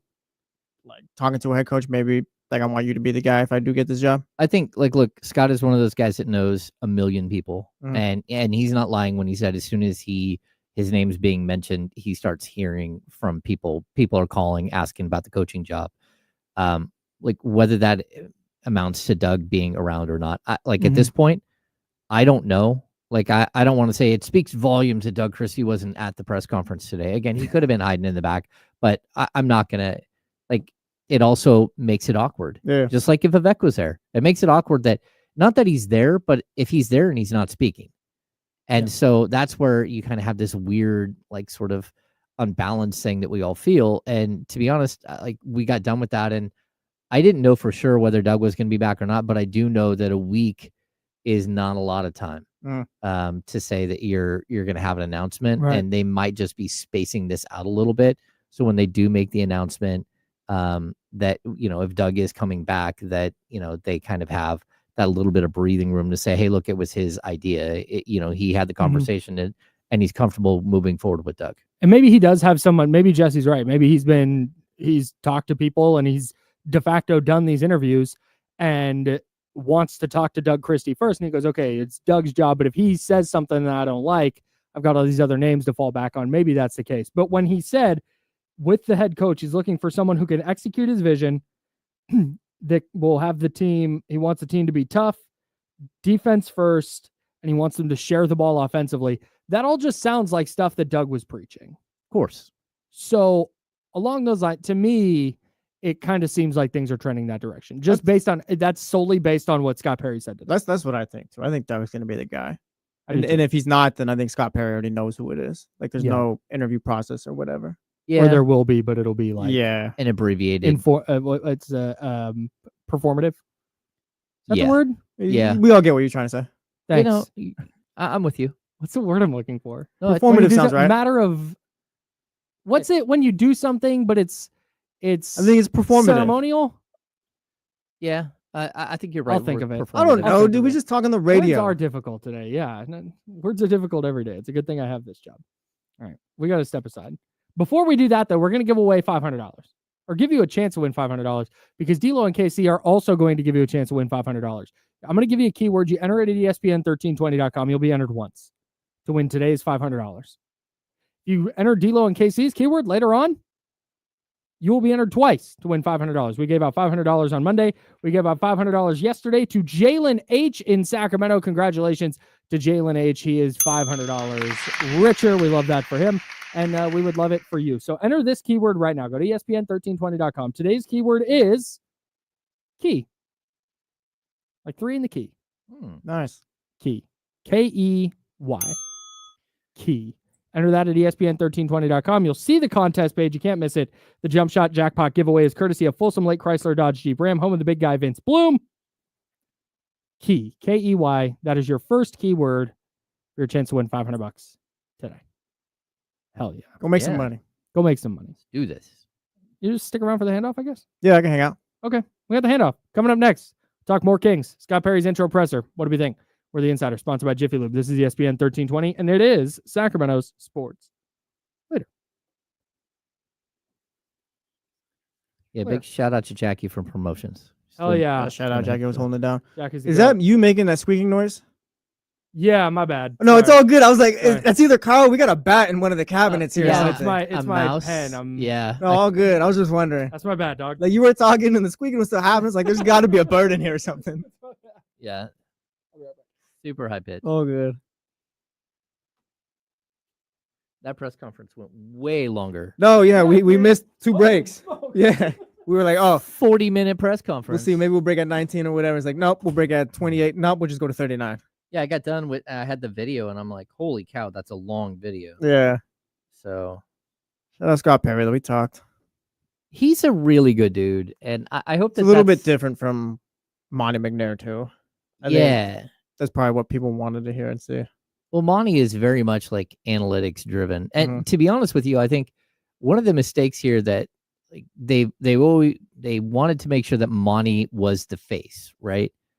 But that's something that people miss. Like Wes Wilcox is a very personal person, Yeah. and like a very good talker. And I think by not ever having him, and it makes sense once a GM, once an assistant GM, but it also like it did not play to Monty's strengths at all. Yeah. Like It Monty's just wasn't a good work dynamic, it seems. I think they're okay work dynamic wise. I think with us though, like pushing Monty out there was like strategic for sure. It was to make sure that everyone knows that Monty is the guy who makes the final answer, right? Yeah. But then everyone knows that Wes has such a huge part of everything that's going on. I'm intrigued to see the other part of this is that, you know, we talked about like, hey, if Monty's still around, he's gonna need another Wes, right? Yeah. Well, now Scott Perry is like he's more Wes than he is Monty. Well, just make the next Monty guy your assistant GM, and just all he does is analytics. Yeah, that's the thing. Like, Yeah. or do you just hire an analytics department Make him, head? yeah, like what they've president of done in the analytics, whatever you past? want to call him. Yeah, and they've had that before. I always wonder too if you maybe hired Wes and Monty backwards. Like if Wes was this personal guy who's going to talk to every team and agent, maybe he should have been the GM, and Monty, if he's going to kind of be behind the scenes and do analytics and draft stuff, maybe he's the assistant. But I don't know how much of a difference that would have made. Yeah, and I would say like Kings fans 33. This is where people get it wrong. Like Monty is very, very engaging and actually funny, and like there is a lot to like about Monty McNair. But when he's on in front of cameras, he's different. He's not super comfortable in that setting, and I know it comes across as like that's who he is as a person, like personality wise. But like everyone knows, like if you listen to the Kings Beat podcast, we have a running gag that Brendan has not seen any movies, and we making fun of him, and it's always been a thing that me and Sean do, right? Yeah. We've had that same discussion with Monty and Wes standing there, where Monty sits there and clowns Wes about the fact that he's just like Brendan and never watched a single movie in his entire life, and then he makes him fun of him all the time because he doesn't know movie references. So like there's a lot more to Monty McNair than what he is able to show in a press conference. He's just not a public speaker. Yeah. No, it's not his forte. Just like, you know, the same, you could say the same exact thing about Vlade. Yeah. Vlade actually off the record is super funny, super honest. You walk away just going, "Oh man, I just, you know, he's such a good dude." Every time. But you put him in front of a crowd and he starts saying things that he thinks will come off as funny and end up Had a being better deal 2 days ago. Yeah, it ends up being a punchline. And even the better deal 2 days ago, like there's like it's not like a language barrier thing as much as it is him being too honest. Yeah. And then not explaining why he had a better deal 2 days ago. Because he did, with the same exact team, but then DeMarcus Cousins people tanked that deal and they had to pull back a first-round pick and make it a second-round pick instead. So the better deal that he had was 2 first rounds and not a 30 first seconds. and a second. But having Vlade try to explain that would not have helped either. Yeah. Yeah.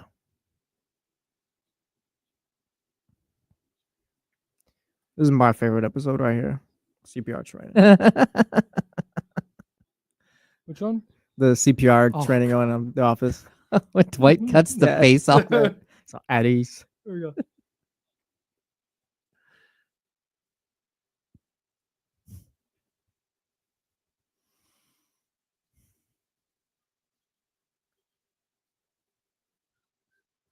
Now, back to the Insiders, brought to you by Jiffy Lube on ESPN 1320.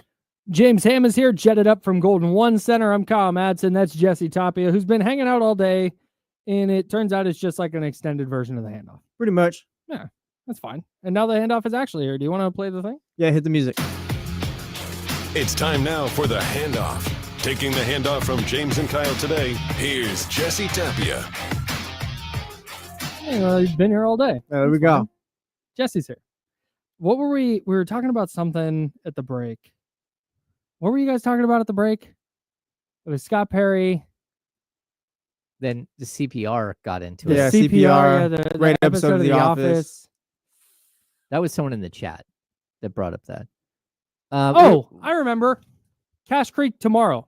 Oh, yeah. James and I are out at Cache Creek tomorrow, 4 o'clock. So we're doing our show. We'll have our show 10 a.m. to noon. And then we're going down to Cache Creek.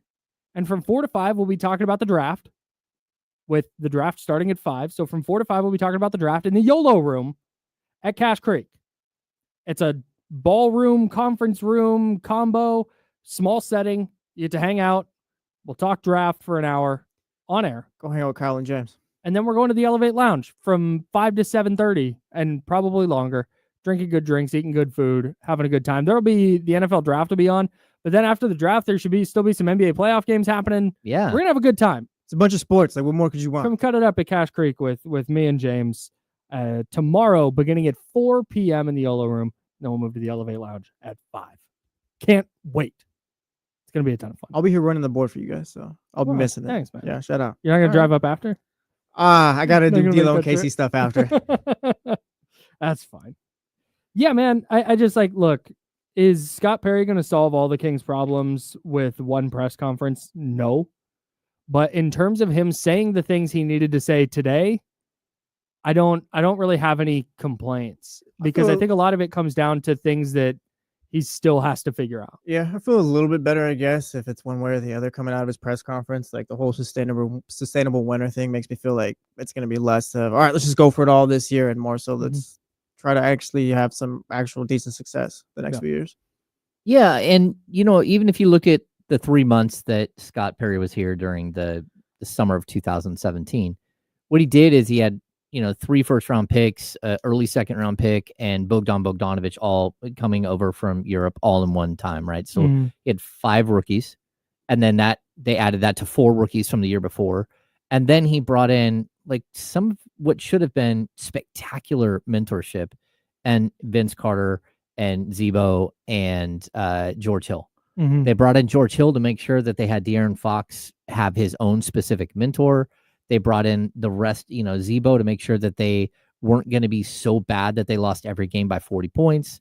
So anytime you needed a bucket, you'd feed Zebo. They brought Vince Carter in just to be like Vince Carter and to own the room at all times, right? But just if you pull back, you see the vision of like a first year of something that they're building. Yeah. And this is how you support young players the right way. This is how you build something. This is how, if we're going to develop talent, this is how we do it. Now, that first year was rough, which everyone expected to be rough. The second year, though, look at how much they improved, how much they grew. They won 39 games, and you had yourself on a different pathway with a lot of those young players now playing prominent roles. The problem is that when you change leadership midstream, that vision gets lost sometimes with the next group and the next year and the year after that. So it's really tough to lay out like a 3-year plan and then walk out the door 3 months later, and now it's everyone else is like, well, I don't know what happened to Scott's plan, but let's just scrap it and do what we're going to do. Mhm. And that's where things went sideways. And so, like, again, you can look at that offseason and say, oh, he made so many mistakes that offseason. It's like, yeah, but there was a vision put in place. And that's something that sticks out. That not only was there an adult in the room, but that adult in the room had a very specific plan of how to Mhm. grow these 9 or 10 young players and develop them into something better, 2-3 years down the road. And so you can still see like the outlines of what was supposed to happen that just didn't happen because he had to leave. Do you think maybe he reverse engineers that kind of thing? Where they have veterans here in the building that he likes and have been here for a while. And maybe now the focus over the next couple of years is going to be bringing in younger players to potentially be those franchise pillars that we talked about. Which veterans are we keeping around then? Would he Oh. be? That's where I'd assume a player like Domas is sticking around. I don't think Zach Levine is probably going anywhere. Okay, so question: if like Keon DeMar Ellis, Malik Monk. So like so how are you rebuilding this thing then? Like it's just DeMar.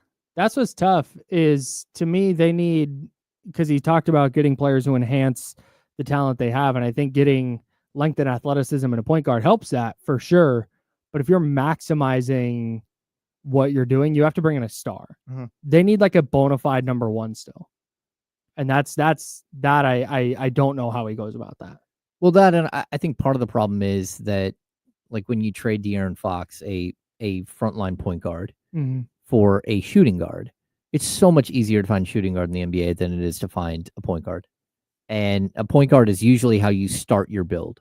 It's Mhm. not how you don't go out there and like, hey, if only we had a point. That's why you got to start looking at like bigger trades. How do you get maybe a young point guard that's underutilized? It also, like, some of the draft picks that Scott Perry's made over the last couple of years, Mhm. when he was with the Knicks, like, he's a guy who drafted Emmanuel quickly.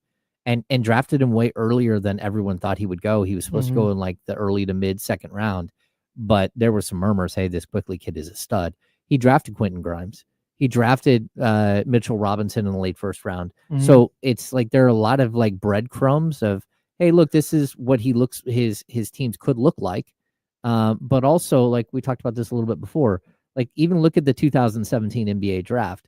We are so used to Monty McNair and Wes Wilcox drafting 22-year-old dudes.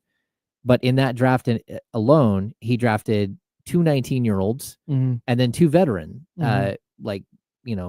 college players in Justin Jackson and Frank Mason. Mhm. But, Harry Giles was like a shot in the dark. Mhm. And De'Aaron Fox was like a very much like, top 5 pick, but even a top 5 pick that was probably going to go 8 or 9 before he started the draft process. And so I think it's good that we see that he's not just set in one way, Mhm. which is what I always felt like when we were talking about the draft this year. Well, if they do draft, there's only 3 players that Monty and Wes are going to look at. Every 18 and 19-year-old just got ruled out. Yeah, no chance. Immediately. Yeah, we're like, oh, we love Ron Can't Holland. buy a beer. He's well, not playing they're for this not, team. No chance. Yeah. They're not going Yeah. after Ron Holland. Like, No. there's no way. We talked about Devin Carter, Dalton Connect, and there was I think Tristan Da Silva. Yeah. Like there's He's a all of popular these one, too. guys that are like, and the only reason we look at them is because they're all sophomores or juniors or seniors Yeah. that are 22, 23 years They're- old, and right, that's all they're- they look for. Yeah. Can that guy buy a beer? Was the like number one criteria. Yeah. Which is Monty's you little just- draft interview. Hey, if I give you this 20, can you go buy me some alcohol? No? All right, you're not gonna play All for right, this team. goodbye. Yeah. Yeah, in 5 years they drafted one guy, I think, under 21, and that was Jemias Jemias Ramsey. Ramsey. That's it. That's crazy. That one maybe scarred Monty, I guess. Maybe. I don't know. I like I said, I hope whatever vision Scott Perry has involves going beyond, like, having the hard conversations, like you said, James, Mhm. making those hard moves, even if he, it may not be popular, might not be popular within the organization, might not be popular with the fan base, but at some point, if you have a vision and you're giving this guy the keys, he has to be able to execute that. Yeah. And I like I said, we'll see. Like the work is in the production is going to speak for itself, but I was encouraged today. I think. Yeah. I feel encouraged as of now. We'll see what the offseason looks like. Yeah, we'll see. You start making moves, but did good on day one. Yeah. I mean, are there splashier picks? Sure. But this is a guy with a long draft history. This guy who built a winner, with the Knicks, who built a winner with, Orlando. Like there's good things that happened in the stops that he made before. Was part of building a championship contender in Detroit. Mhm. And then also start thinking about like the ties that between him and other personnel out there.